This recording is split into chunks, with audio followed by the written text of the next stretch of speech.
north of Italy was the worst place for quite a while on the planet as far as COVID and restrictions and mortality and problems. And so during a few months in Madrid, you could not, where I was when this happened, and then you couldn't leave. You couldn't go more than 250 meters from your house,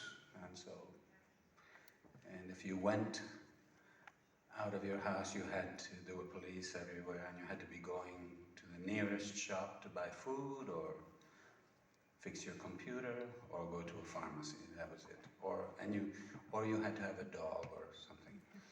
People did crazy things. Sometimes they had like a stuffed animal, and they were dragging it, and they were like, no. Chickens, I don't know what. But we had a dog, so I would go out. But most of the time I was locked inside, so I wrote a couple of stories, and this was one. And it began, I have some books from the early 20th century that were my mother's books when she was a little girl.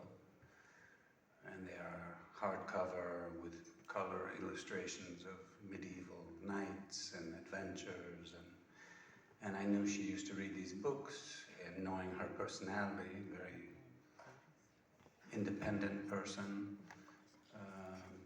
curious about other people, had her strong opinions, psychologically quite a strong person, even though an ordinary woman, my mother.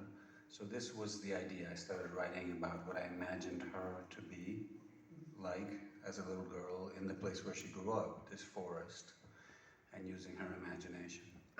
And then I thought, well, where do you put such a person who's independent and as a woman, as a girl, and then as a woman, who is free? Maybe I'll put her in the 19th century on the Western frontier because it will be more difficult for her. And then I started writing this, and I said, okay, well, so then it's a Western. Well, I like Westerns. I grew up watching them like most girls and boys, of my generation. There was lots of Western series on television. And sometimes you could see still Westerns in the cinema. Lots of times there were old Westerns on TV. And I was riding horses when I was little, so I liked everything about them. So I thought, okay, a Western. I started to write that, and that's how it happened.